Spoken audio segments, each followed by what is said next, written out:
Good evening, everyone. Hello and welcome to Cure Talks. I'm Priya Menon, Scientific Media Editor at Cure Talks, joining you from India. And I welcome all of you this evening to a discussion on fertility preservation for young adult cancer survivors. This is our 82nd episode, and we are talking about preserving fertility if you have been diagnosed with cancer in your 20s or 30s. It is important to know your options before your chemotherapy or radiation starts. And to do so, we have with us two very distinguished panelists. Suleika Jaouad, an Emmy Award winner, New York Times columnist, cancer ninja, and a health advocate. Suleika was diagnosed with acute myeloid leukemia at the very young age of 22 years. We also have with us Dr. Andrea Ray, reproductive endocrinologist at Dominion Fertility in Arlington. She completed her fellowship in reproductive endocrinology and infertility at the New York University Fertility Center with the NYU School of Medicine in New York City. Welcome to Cure Talks. Thank you for having us. My co-host for the evening is Matt Goldman. Matt is a multiple myeloma survivor and chronicles his myeloma journey on his blog, Matt vs. Myeloma. I would like to remind our listeners that towards the end of the discussion, we will be answering questions sent in via email by our listeners. If you want to ask a question live, please press 1 on your keypad to let us know, and we will bring you on air to ask them. We all know cancer diagnosis can be heartbreaking. And if you are in your 20s, 30s, more so, since this can now affect career plans, financial independence, and fertility.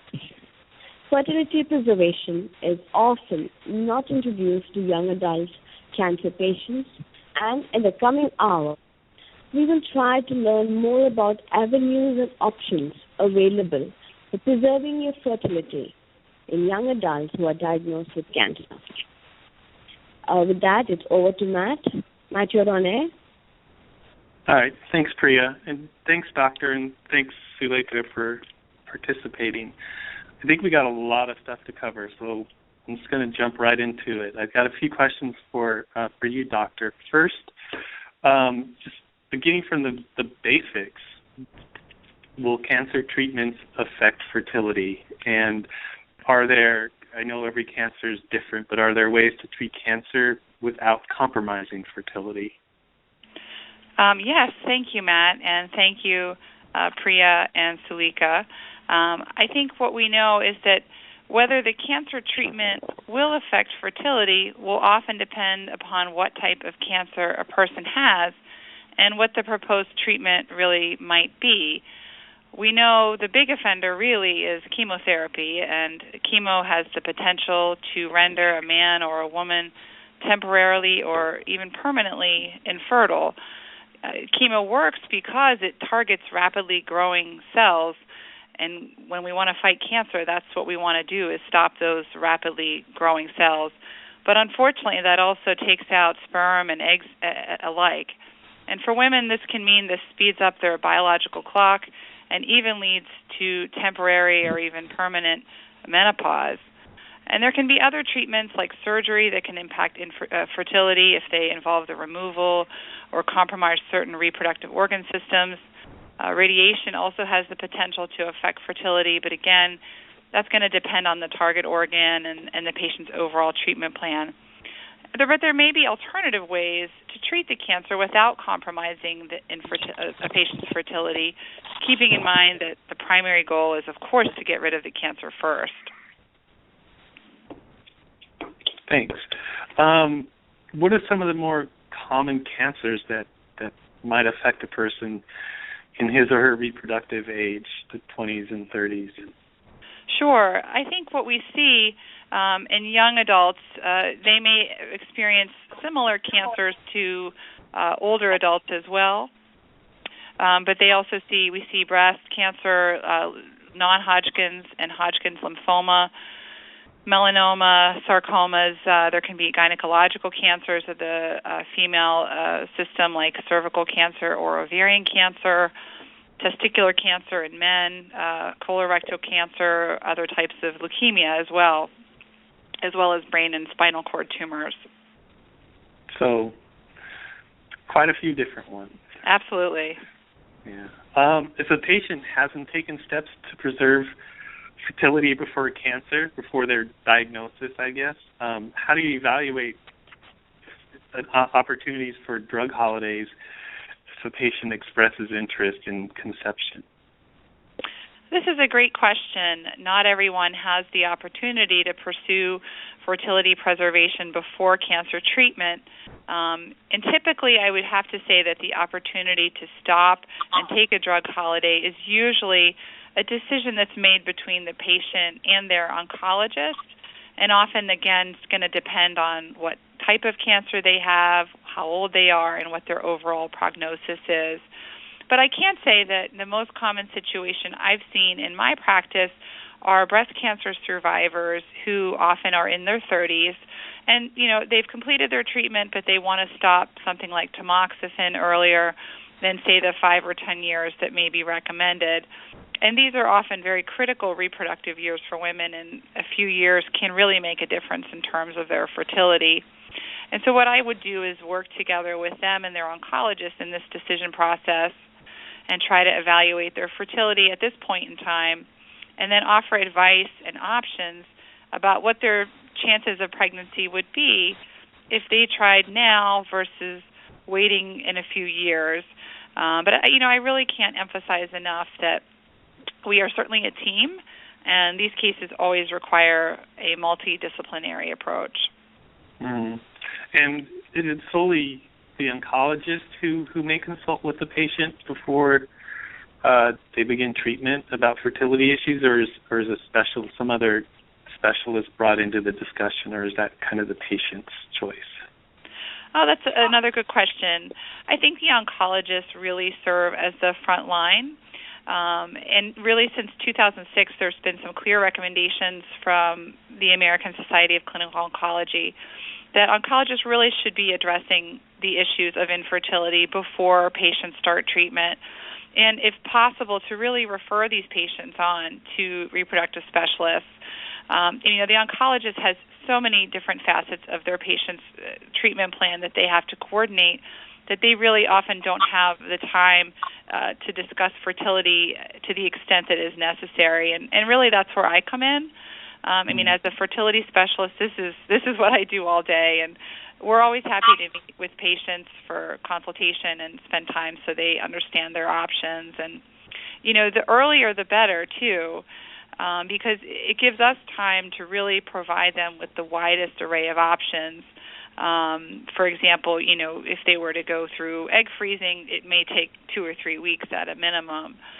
But there often can be other people involved besides myself and the oncologist and the surgical oncologist. Sometimes we also have the patient speak to maternal fetal medicine specialists. These are obstetricians who specialize in high-risk pregnancies. We also may have them meet with genetic counselors as well as some psychosocial support teams as well. So, like I said, a team approach. Mm-hmm. Okay, thanks. Suleika, I have a few questions for you. And first of all, I just want to say I read your latest article in the Times, and congratulations on your full remission and getting your port out. That's awesome. Thank you.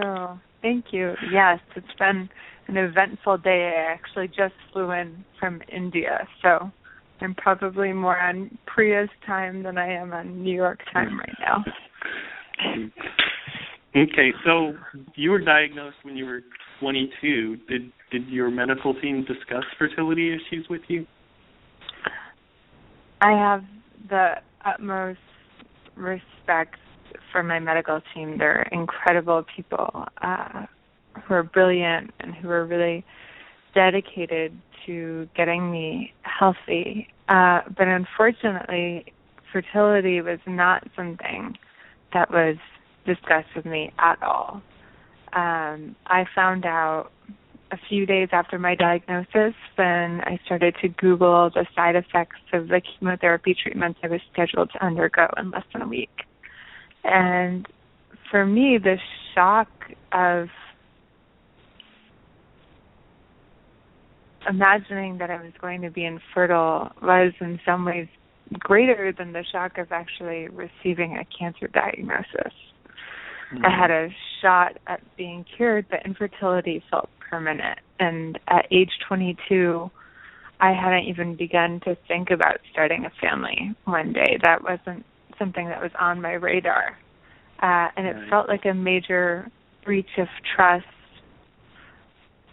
with my doctors early on in the conversation. I couldn't help but wonder what else they weren't telling me. So when you did a little of your own research and you had that realization, how difficult or how challenging was it for you to bring the issue up with your doctors or with your team? I brought it up immediately with them the next day, and their concern was that because of the aggressive nature of my disease, I didn't have the time to take those 2 or 3 weeks off before entering the hospital to begin treatment.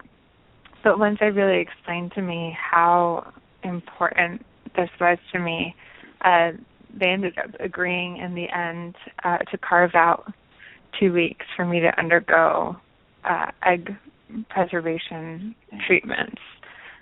Before you started your treatment, they gave you those 2 weeks. Before I started my treatment. And there was some risk involved to that decision, but for me, preserving my ability to be a mother one day really felt like a lifeline to an already uncertain future. And did they offer any other options besides that, just given kind of the immediate need for you to start treatment? At the time, this was in 2012, they didn't offer me other options. I know I've heard from friends who have recently been diagnosed about other options that they've been able to pursue, but for me that was really the only option. What surprised me, though, was that getting the okay from my doctors to get those fertility treatments wasn't the only hurdle ahead.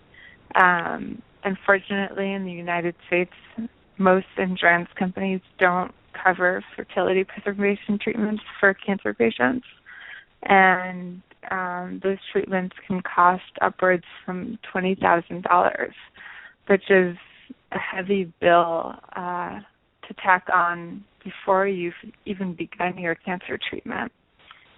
Right.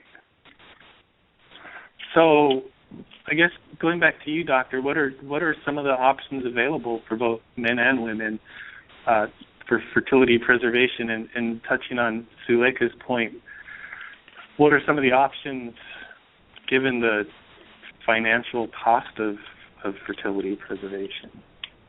Great questions, and certainly an inspiring story from Suleika about being your own advocate, and that ultimately a lot of this is a discussion, a discussion between patient and doctor, and weighing risks as well.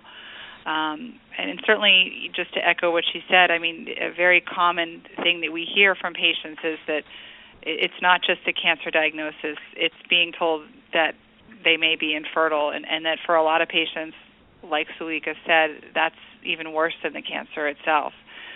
But getting back to your question, I think, for men it is always much simpler. Sperm banking really is still the cornerstone of treatment options for men. It's simple, and usually even just one sample can be aliquoted into multiple vials, which gives the man multiple attempts at pregnancy in the future. And that can be either through thawing that sperm and undergoing inseminations with his partner, or IVF. And the sperm really survive the freezing and thawing process quite well.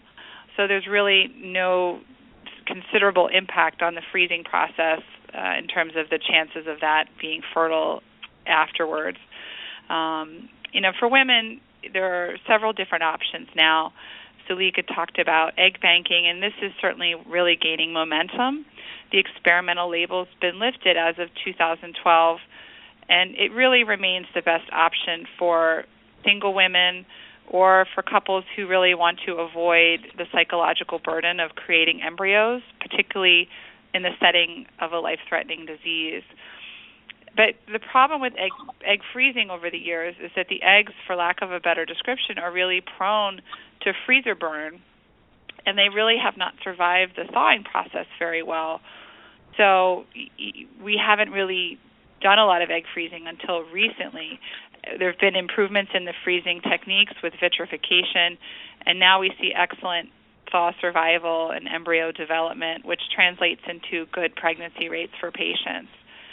So that's becoming a lot more popular option. But traditionally, embryo banking, that has been another time-tested technique. It's been used in regular IVF for several decades now, and embryos themselves survive the freezing and thawing process much better, and the success rates are much more predictable because they're typically based on the woman's age at the time of freezing. And this is usually the best option for couples that are already in a committed relationship. And beyond that, for women, I think we're starting to see more use of what's called medical suppression with medications like Lupron. This is an injection that a woman can take before she undergoes chemotherapy, which basically puts her into like a hormonal menopause. And it's been debated back and forth about whether this is beneficial. But a recent article actually just came out in the New England Journal of Medicine last week that did show that for breast cancer patients who had Lupron, that they had a lower incidence of ovarian failure, more of them got pregnant, and there was actually a higher overall survival. So there looks like there's some promising options becoming for Lupron as well. And there's some experimental options as well that are usually best done in a research or university setting, and this would include things like testicular tissue freezing, or ovarian tissue freezing, or even in vitro maturation. And these are for patients who typically are younger, before puberty. And this might be a dumb question. What makes eggs more sensitive to freezer burn than sperm or even stem cells, for example? That's a good question. I mean, I think the eggs typically have a higher water content. So the old freezing techniques, the slow freezing techniques, were unsuccessful at preventing ice crystals from forming, which really were damaging to the eggs. But compositions of sperm tolerate that very well. Mm-hmm. And Doctor, do you mind if I chime in with a question? Absolutely. One thing that I've thought about, and I know that a lot of other young adults think about, is that typically when people freeze eggs, they use them within a year or 2 or 3 years. When you're looking at teenagers or women in their early 20s who are freezing eggs who conceivably may not use them for another decade, does that increase the risk of freezer burn, or have there been any studies that show the differences in success rates between short and long-term use of those eggs? It's a good question. I think what we've seen, certainly with embryo banking, which has been around a lot longer, that the duration of freezing does not seem to impact the results.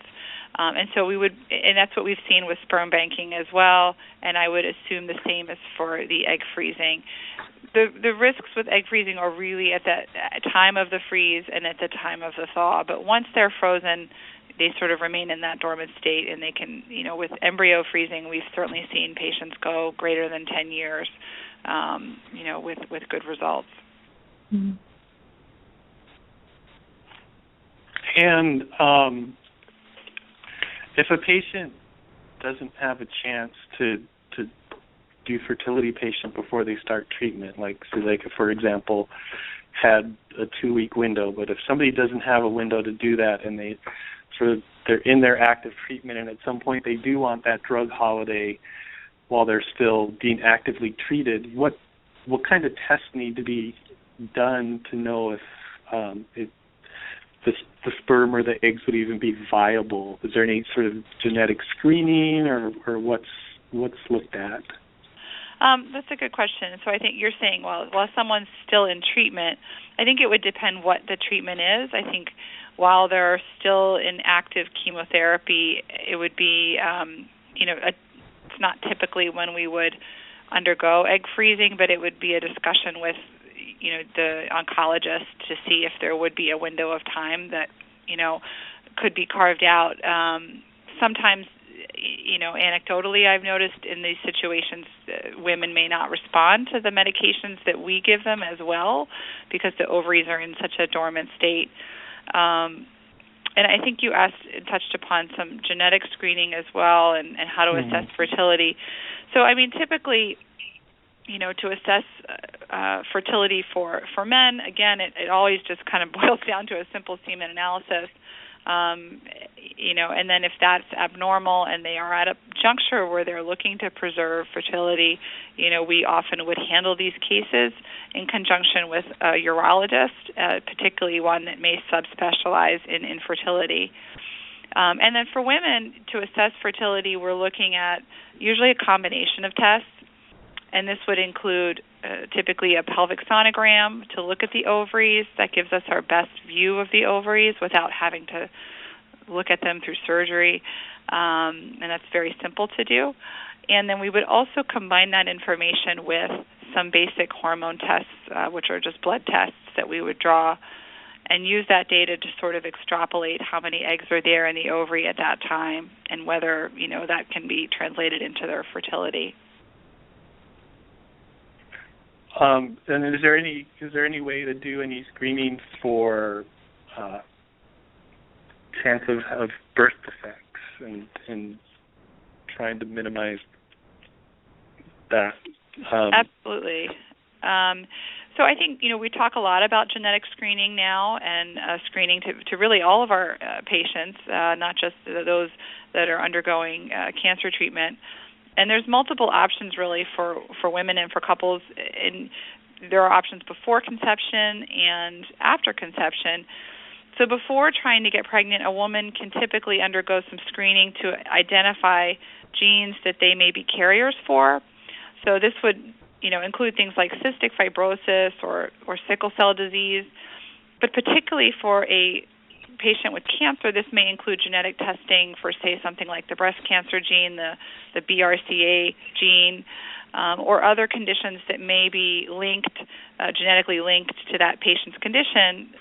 And it's important to identify these conditions before conception, because if we can determine that, we may change the way we approach their family planning, because we have the option to do something called PGD, and that means pre-implantation genetic diagnosis, which basically means we can take an embryo and test that embryo and determine whether it has that particular disease, and then choose not to put that embryo back into a woman so that she would not carry that gene pass that gene on to her child. So that's been very important development in our field. But even for, women without a particular genetic condition who may be a cancer survivor, we can still screen embryos before we put them in her to become pregnant, to look for different chromosomal imbalances, for things like Down syndrome. That this will identify more common causes of infertility and miscarriage, and frankly, we're seeing a lot of this being used as a broader application in all patients seeking fertility treatment now too. But I think, unfortunately, regardless of whether any genetic screening is done before pregnancy, we still tell those women to undergo their routine screening through their obstetrician when they're pregnant, because there's really no one particular test that rules everything out. But it is truly amazing what we can determine before pregnancy at this point, and we encourage our patients to undergo as much of that as we can. Mm-hmm. And is there a trend, or are there efforts to temper drugs so they maybe don't permanently impact fertility? And are there different classes of cancer-treating drugs that may be safer than others? Absolutely. I have to be honest, I'm not familiar with the what's coming down the pike at pharmaceutical companies, but I think this certainly is becoming an area of more active research, and we're starting to look more at long-term fertility outcomes after treatment. For a number of years, cancer research was focused on, and rightfully so, focused on survival and eradicating cancer, as obviously this is always still our number one goal. But as we're getting better at fighting cancer, we are able to focus more on long-term quality of life outcomes as well. And so we're starting to see more studies that measure fertility and markers of fertility and pregnancy after treatment. So we're getting a lot more information now about the drugs that we have. We know that some of the big offenders for men and for women are typically the alkylating agents and some of the heavier doses of radiation. And some of the newer medications that we're seeing that are more, I would say, elegant, targeting certain antibodies or targeting certain receptors, those, on the other hand, tend to be a lot safer, similarly with directed hormone therapies or even more gene therapies. So I do think we're seeing a lot more progress in this area. Okay.